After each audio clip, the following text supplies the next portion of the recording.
สุขสบายดีญาติพี่น้องและเพื่อนมิตรสหายทุกท่านเนาะเมื่อนี้ก็มาพบกับลุงซิตเฮงคือเก่าพี่น้องเมื่อนี้ลุงซิตเฮงก็มีโอกาสได้มาในงานบุญเนาะปีใหม่ลาวของพวกเขาที่เมืองแบรมตันพี่น้องเอ้ยฉะนั้นแล้วไปติดตามกันเนาะว่าในงานนี้ว่าสิเป็นยังไงเนาะอันนี้งานทอดเนาะพี่น้องเนาะ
เจ้าคิดว่าเวลาก็พอสมควรเนาะฉะนั้นจังว่าข้าพเจ้าอยากขอถือโอกาสนี้เปิดพิธีการมวลซืนในค่ำคืนมื้อนี้นับแต่เวลานี้เป็นต้นไปก่อนอื่น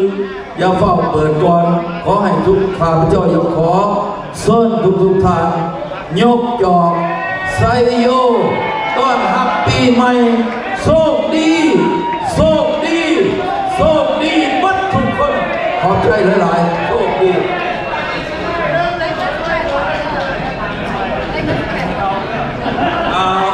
ขอเปิดพิธีการมวลซืนในเวลานี้เป็นต้นไปขอขอบใจ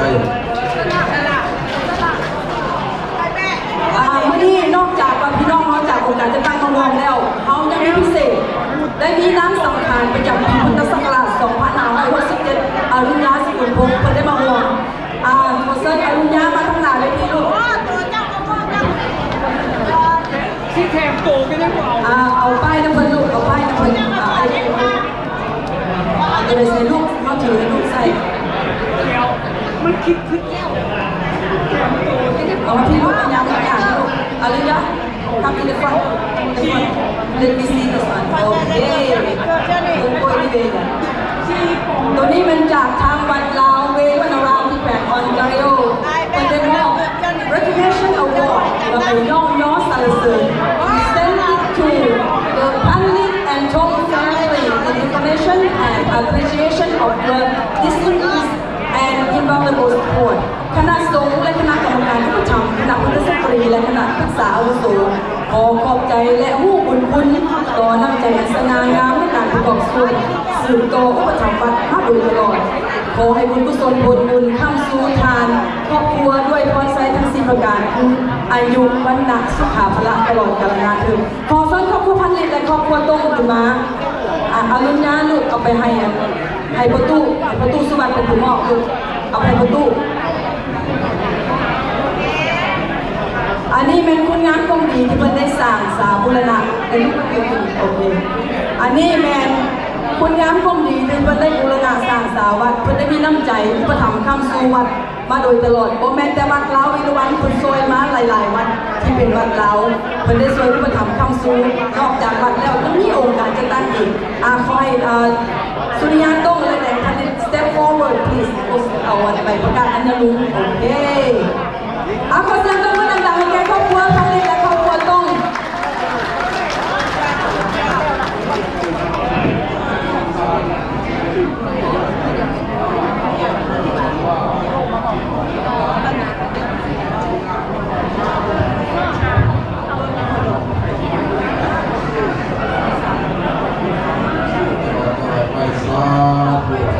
บุญคำบุญสู้กับพวกท่านลิตเด้อขอบใจหลายๆเด้อสวัสดีเด้อ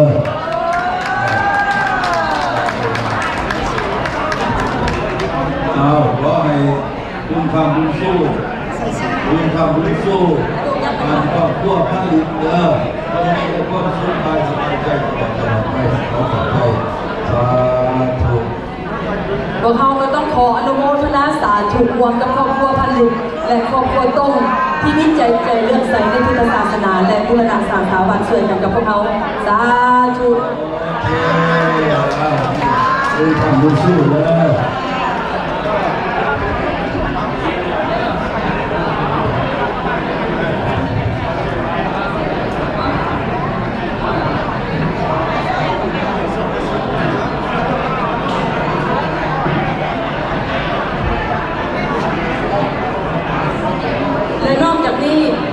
ยังมีครอบครัวหรือว่าท่านหนึ่งที่ได้สปอร์ตปัจจุบันมาโดยตลอด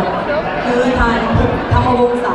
สมัยนี้เป็นยังท่านมาถึงเราควรจะมาเลยจะมาหมดถึงแต่เขาจะให้ตัวแทนมามอบแทนมาหักแทนเพิ่นขอเส้นทางสมพรสุขรัตน์มาหักแทนท่านคุณธรรมวงศ์สาหรือว่าท่าน PKR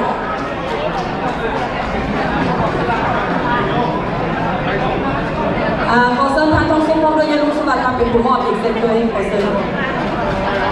ท่าน PKR เป็นคนสปอร์ตทางโดยตลอดเพราะว่าจะเป็นป้ายจะเป็นแบ็คดรอปหรือว่าถ่ายรูปด้านนอกที่ท่านเห็นเป็นป้ายตัวหนังสือนั่นเป็นจากท่าน PKR หรือว่าท่านคุณธรรมวงศ์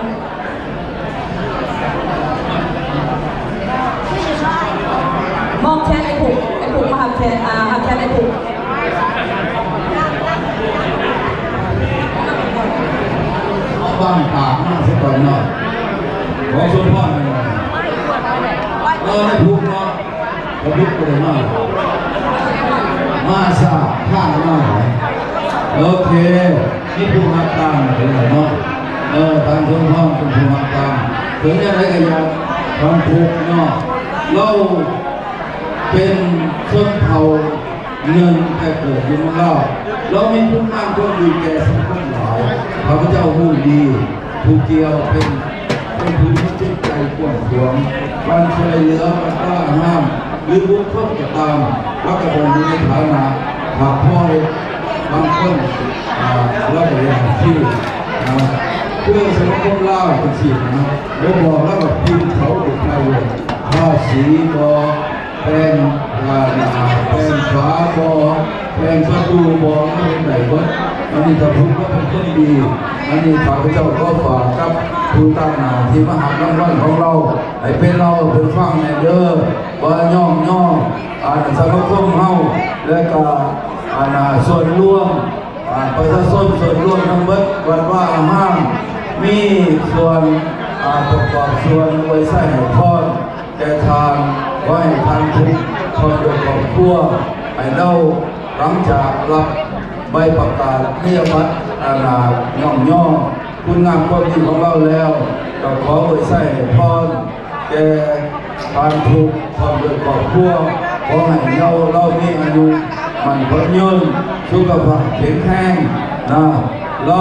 เห็นยังแต่ขอให้คืนให้เกินตลอดไปสาธุรับลูกครับไปลูกอันนี้เราเป็นไทยเลยสาธุรอฟังคำสั่งต้องมีคำสั่งเป็นเพียงเดียวเลยแต่ต้องมีคำสั่งเป็นเพียงประเทศนี้ขอให้อนุญาตมายืนน้ำกลางบริษัทเตรียมดอกไม้ให้นักสังการอาเจกสวัสดิ์จะเข้าไปมอบดอกไม้นักสังการมันไม่เอามาใส่ดอกไม้ให้ลูกไปลานก่อนนับไปลูกเดี๋ยวดอกไม้กันเป็นอันนี้เป็นนักสังการประจำปีพุทธศักราช2567ของทางวัดเราเองนะคะประตูสิไหวพรลูกนี่เด้อหลังเด้อปีนี้เป็นน้ำสังขารเลยปีหน้าถ้าหากว่ามีส่วนมาห่วงน้ำก็ขอให้ดีได้ยังกระยาปีนี้เจ้าเลิศแล้วได้เป็นนางเอกแล้วปีหน้าถึงสิให้ผู้อื่นกระยาแต่เจ้าเป็นผู้มอบรางวัลให้พระเจ้าขอให้เจ้าโชคดีและหลานเด้อสาธุคุณพระรักษาบาย Understand เข้าใจว่าประตูบอกประตูว่า you are good job you so beautiful next year you go to Badla and want to give them the Nak Sangkan again thank you so much Arunja okay go back to your mom now และเมื่อนี้เขาจะเปิดพิธีห้องปฐมฤกษ์เพื่อจะมอบรางวัลอันเป็นเกียรติให้แก่ทางประธานจัดงานผู้ทรงคุณค่าของเขาในค่ำคืนของวันนี้ขอมอบเป็นแก่ประธานจัดงานคือทานสวัสดิ์บรรจงพระเดชพร้อมด้วยภรรยาและขอเชิญเจ้าคณะบริหารของวัดลาวเวรุวนารามเพื่อจะขึ้นมาห้องเพลงฉลองปีใหม่ให้แก่ประธานจัดงานได้ก่อนเราลงกันและเมื่อนี้เขาจะเปิดพิธีห้องปฐมฤกษ์เพื่อจะมอบรางวัลอันเป็นเกียรติให้แก่ทางประธานจัดงานผู้ทรงคุณค่าของเขาในค่ำคืนของวันนี้ขอมอบเป็นแก่ประธานจัดงานคือทานสวัสดิ์บรรจงพระเดชพร้อมด้วยภรรยาและขอเชิญเจ้าคณะบริหารของวัดลาวเวรุวนารามเพื่อจะขึ้นมาห้องเพลงฉลองปีใหม่ให้แก่ประธานจัดงานได้ก่อนเราลงกัน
เด้ออยู่เป็นลมโพลมไส้ของสาวลาวเฮามาสุขสุขเด้อ